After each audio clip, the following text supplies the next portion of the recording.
What's going on, guys? It's Joey, and today I thought I'd bring something a little different to the channel. I'm going to be reacting to Colin Cowherd's takes on Aaron Rodgers' career in Green Bay and what he thinks about the Tampa Bay Buccaneers.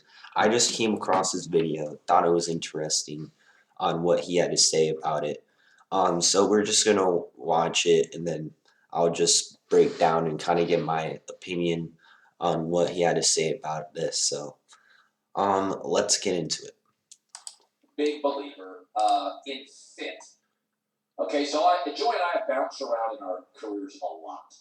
And one of the reasons I came to Fox, I thought it was a better fit for me than ESPN. ESPN was very corporate, very Disney, very Lion King, very safe. Yeah, the thing about Colin Cowherd is when he's announcing stuff, he just makes a lot of comparisons to like real life and stuff. So, that's the kind of guy he is. And I'm kind of a letter rip guy, big opinions, and I have a lot of things I'm doing on the side. And Fox is like, yeah, do your stuff, whatever you want to do, start companies, whatever. And I just thought it was a better fit. Doesn't mean it's a better company, but I do think fit is really important. And I've always said, Aaron Rodgers is a weird fit in Green Bay. So Aaron Rodgers, last year, Green Bay drafts a quarterback in the first round. Translation, we're going to move on here pretty quick. Then Aaron comes out and crushes it, MVP numbers. A lot of people are like, Aaron Rodgers was mad. Aaron Rodgers, they dropped Jordan Love. Aaron Rodgers gets all fired up and has a great year. But yeah, just keep watching. He has some interesting things to say. Aaron's like, you love me, right? See, I'm good. No. We're still moving on. According to a story yesterday, Green Bay paid Rodgers a $7 million roster bonus. They did not convert it to a signing bonus. Colin, what does that mean? It's confusing. What it means is they can move off Aaron sooner. And do you know why they can move off Aaron sooner? Is because if they converted that to a salary bonus, they do save cap space this year, which means they would have had more money to go out and get free agents. But that means that's pushing the money back to future years since he's not getting a pay cut. And that means we would have less cap space and Aaron Rodgers would have a bigger cap hit in the future, which means if we were to move off of Aaron Rodgers, it would affect our cap space even more. So that would kind of hamper our future. That's kind of what that means there. So they didn't convert it to a signing bonus, meaning they're looking to move off it pretty quick. Now, that sounds counterintuitive, right? Why would you move off? Never forget this. When Green Bay moved off Brett Favre, go look it up. He had just had his best year in a decade. He was a Pro Bowler.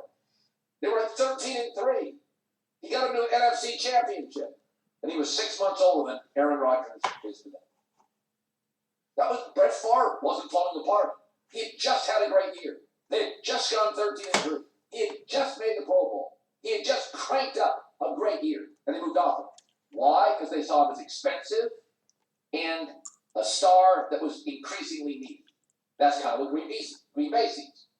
It's funny how it lands. So Green Bay is always good about development. We all know this. This is not new. It's very small. It's the smallest sports town in America. It's got that Midwestern small town ethos. They're almost cynical about money and stardom. They're kind of cynical, right? Like when the Wisconsin Badgers hired, Bo Ryan, the basketball coach, they hired him from right down the road. They didn't go for big stars. They had all the money.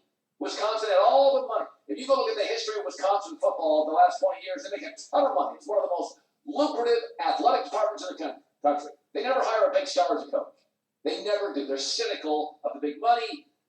Not that it's jaded. That's just the way Wisconsin is. They got their cheese. They got their Packers. We don't need outsiders. We're homegrown. We develop. It's Midwest. It's our ethos. Yeah, I agree. Cheese up, baby, first up.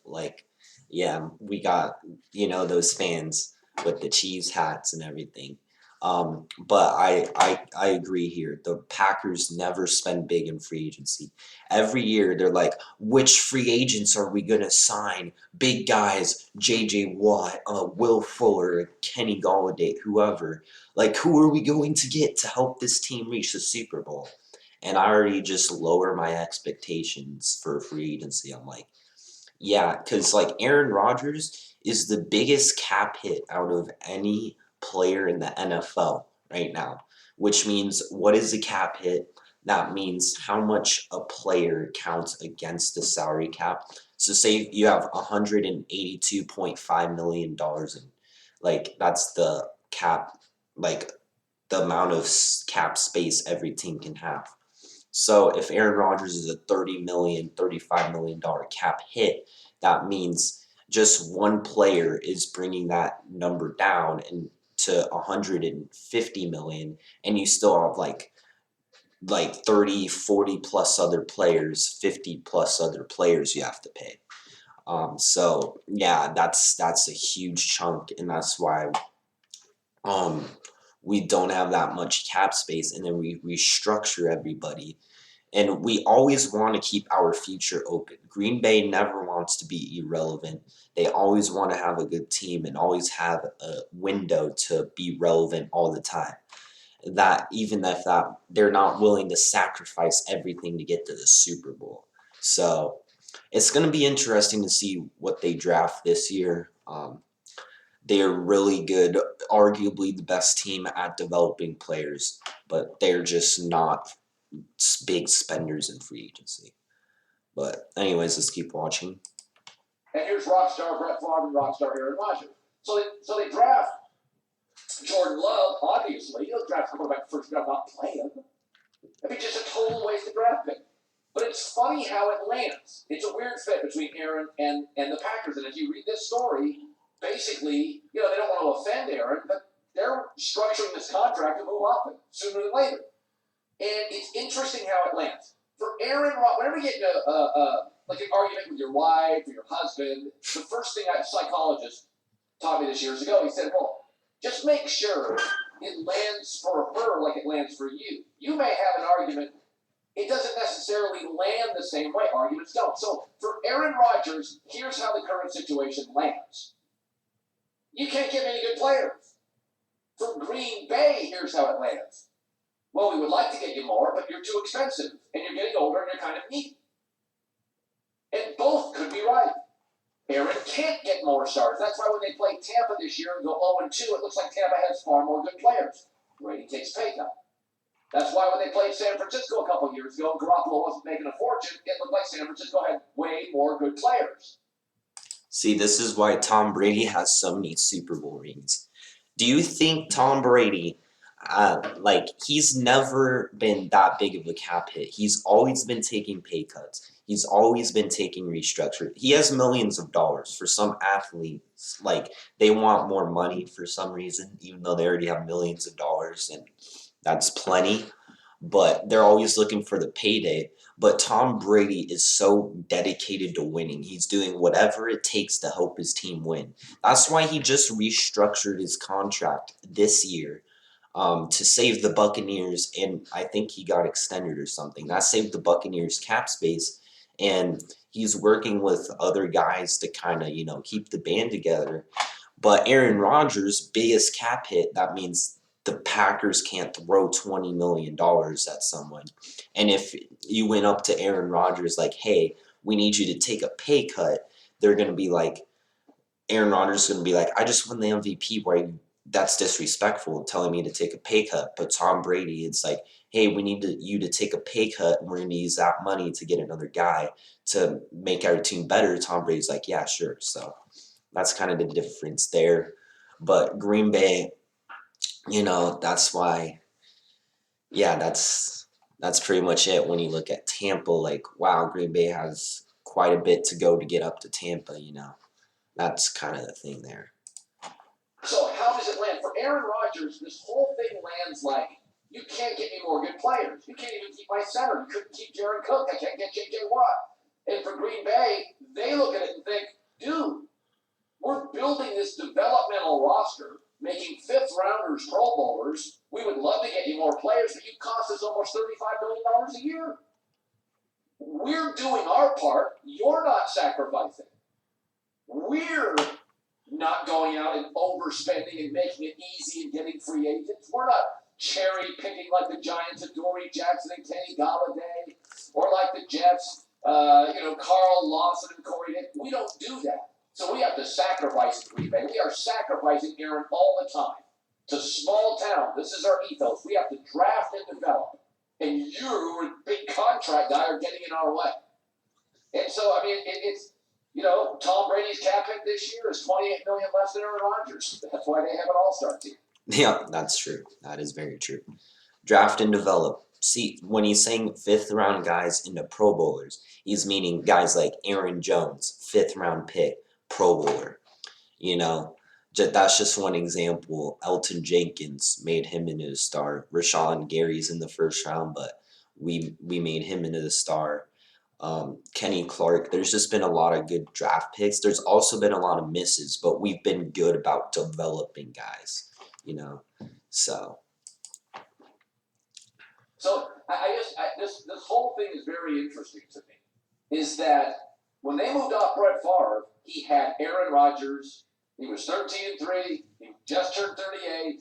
He was a Pro Bowler. He had his best year in a decade, just like Aaron did. And they just said, "You're expensive and you're needy." And the whole thing in Green Bay is they look to develop. It's almost a college team. And they look like, well, we developed Favre. He was lost in Atlanta, kind of a mess personally. And we developed Aaron Rodgers, who had to go to a junior college. And now Jordan Love from Utah State. This is what we do. We develop. We don't get the big free agents, Aaron. And now you're really expensive. And we're doing the best we can, but we can't get great players now.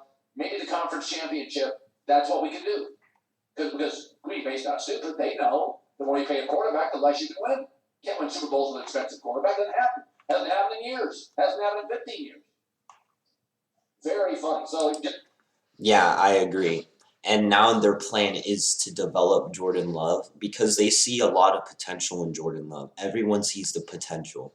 The arm strength, the throws, he got a lot of Patrick Mahomes comparisons out of college. But the one thing he struggled with was turnovers. Now he sits behind Aaron Rodgers, one of the best quarterbacks, not turning the football over. And if Jordan Love takes over, everyone was bashing the Aaron Rodgers pick. We have Brett Favre. We could have won a Super Bowl. The difference here is Aaron Rodgers wants to play longer, but Brett Favre is kind of contemplating retirement. That's really the only difference here. But, I mean, I wouldn't be surprised if Jordan Love shocks everyone and becomes a Hall of Famer. He's not really as polished of a draft prospect as Aaron Rodgers did, as Aaron Rodgers was out of Cal. People were saying he could go number one, but he somehow slid all the way down to Green Bay, and they scooped him up.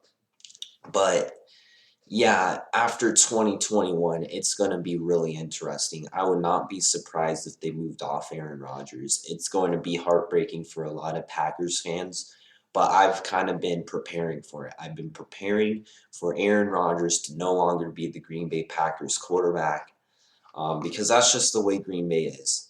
They just always want to be relevant. They want to they just don't want to ever be bad. They don't ever want to sacrifice the future. And, I mean, it's more fun when your team is always relevant. So it's frustrating they're not going to take the next step to reach a Super Bowl. But then again, the future is always there. So, we'll see. It's interesting. Just look at the story today on Aaron Rodgers.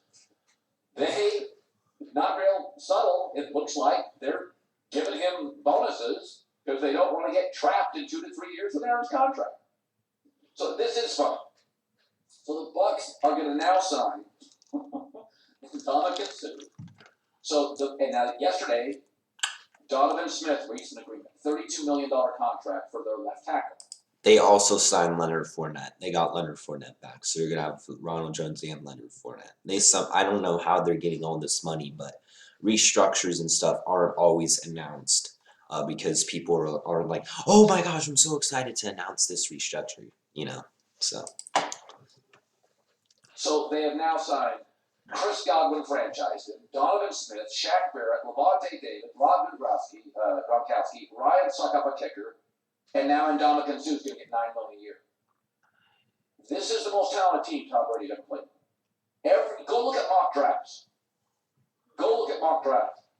Every other team in the NFL is drafting for need. Even the well-run teams like the Colts need a speed receiver. The Chiefs need an interior offensive lineman or a tackle. Everybody's drafting for need except Tampa. They're just drafting for depth. Literally, people are like, they're going to take an interior defensive lineman. Well, they have Ndamukong Suh. Well, and Vita Vea. They need a linebacker in case Levante David doesn't sign away he did. Well, outside pass rusher, Shaq Barrett signed too, and Donovan Smith. If you go back to the 2007 Patriots, that Randy Moss team that went undefeated, they had 8 Pro Bowlers, 3 on the offensive line. Now, they had Randy Moss, but that wide receiving core is not close to Tampa's. They had Mike Vrabel, but that linebacking core in New England is not close to as athletic as Tampa's. Well, they had Vince Wilfork. They did. But this defensive line is far greater as a unit than that defensive line. The only area that New England team is better than the Tampa team is offensive line, and I would make a strong argument that the offensive line for Tampa in the last 2 months was unbelievable. Ali Marquette is a top 3 guard in the league. Ryan Jensen's a top 6 to 7 center. Tristan Wirfs, right tackle, looks like a Pro Bowl. That's the weak spot of Tampa. This is the best team Tom Brady's ever played on. They are literally drafting for depth. And don't forget this. They got really good after the bye. And I kind of look at Tampa as 2 seasons.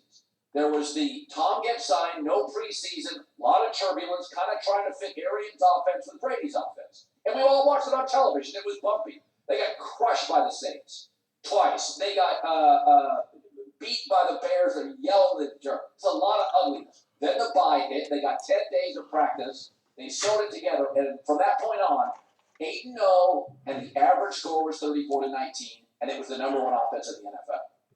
They are literally drafting for depth. But that is it. Yeah, I agree with Colin Cowherd. You look at the Tampa Bay Buccaneers, like I was thinking after they blew out Green Bay, I was like, this team has no weaknesses. Yeah, and that's early in the year, not the NFC Championship game. That was like week 6. I was like, this team has no weaknesses because I look, Tom Brady was playing good. Mike Evans, Chris Godwin. That's before they got Antonio Brown. So they have a lot of receivers there, so they don't need receiver. Tight end, they have Gronk, Bray, O.J. Howard, I think. So they don't need tight end. O-line, Donovan Smith, Ali Marquette, who is really good, arguably be the best guard in football. Jensen, I think he's like a top 5 center. He's like really good. He could even be like higher than that. But Ryan Jensen is really good. Alex Kappa is kind of their weak point, him and Donovan Smith, but they were starting to play even better. And then Tristan Wirfs, the rookie, was absolutely outstanding, going to be one of the star right tackles, franchise right tackles for the Bucs. So O-line is great. Running back, playoffs Lenny showed up, and they have Ronald Jones, so they don't need running back. D-line, Vita Vea, Ndamukong Suh, the outside backers, JPP, Shaq Barrett, inside backers, Devin White, Levante David. They don't really need any of that. And secondary, Carlton Davis, Jamel Dean, Antoine Winfield, they came up when they were needed. Oh, Sean Murphy-Bunting had an excellent postseason. So, like, where do they need anybody? They don't need anybody. Yeah, they're drafting for depth. They said offensive line weak point, that they barely allowed Brady to be touched after the bye week. Brady against New Orleans, 1 sack was clean. Against Green Bay was clean, only 1 sack. But like he got sacked a time. It's like, okay, but like he didn't get pressured really at all. And that allows these talented receivers to get open down the field. And Brady meshing with Arians was absolutely like amazing. Like no preseason, nothing, just thrown into a risk it, no biscuit. Of course, Brady's going to struggle, but after that bye week, everyone was like, what are the Tampa Bay Buccaneers going to do with this? And they were like, we're going to get better. We're going to learn each other. We're going to kind of mesh with Bruce Arians, the coach, and it all came together. Best team in the NFL since. So, yeah, the Buccaneers are amazingly talented. And if you're an NFC fan, you have to watch out for the Bucks. They're going to be very scary, and I would not want to play them. Yeah, it's going to be scary. While they still have the band together, yeah, they're going to be a Super Bowl contender. They might even repeat. They probably will be the favorites to repeat. So that bye was like the preseason.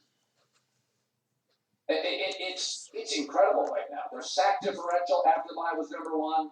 Their wins were number one. Their points were number one. The point differential was number one. Their turnover differential was number two. That's the team coming back for preseason next year. That's the team entering this season. This team is so stacked. And I will say this. The other break they get is the Saints will be worse. Drew Brees is gone. They had to shave Cap. Green Bay could not take their Pro Bowl center, could not get him or J.J. Watt. Probably not quite as good on the offensive line. They do a good job in Green Bay to develop offensive lines, but probably won't be as good as when you lose the best center in the game and the second best center. You probably not going to be as good. Seattle's been noisy as heck. Dallas still can't figure out their defense. I mean, this is the best thing they've ever been on. They're going to re-sign Ndamukong Suh, and Donovan Smith got $31 million. They are completely stacked. I mean, what the weakness on this team last year was offensive line. It was dominant in the end of the year, and secondary, mostly because it was young. Also, this is a franchise that drafts incredibly well, so you might as well put 3 or 4 more really talented guys on this roster. Wow. Hi, everybody. Thanks for watching. Yep, that's going to do it. Yep. They're really good at drafting, too. They're really good at the they drafted Antoine Winfield, came up big for them. Drafted Tristan Wirfs, came up big for them. Yeah, so whoever they draft in the first round, second round, third round, they could become really good. So I think, the Saints are going to be that good, as good. They might still be competitive, but they're not going to be a top team in the NFC. They have Jameis Winston now. They lost Emmanuel Sanders, lost a bunch of guys. So they don't really have to worry about them as much. They somehow cleared $100 million in cap space. That was insane. The Panthers are still rebuilding. The 49ers just traded up, so the Panthers got to be aware of that. For their future quarterback. The Falcons have a lot of holes and are rebuilding. The Packers aren't really progressing as of yet. We'll have to see through the draft. Who else is a top team? The NFC West, the 49ers might be their main problem. The Rams they have to worry about. But outside of a couple teams, I mean Dallas, no defense. Washington, maybe they're up and coming. But yeah, the NFC is kind of wide open. We'll have to see what happens through the draft. I'll have draft coverage and I'll have my predictions after the draft, after I give some grades for teams. Subscribe, turn on those notifications if you don't want to miss a video. Thank you all for watching. That was my takes on Colin Cowherd's video. Thought it was interesting. Thought I'd share it. See you guys in the next one.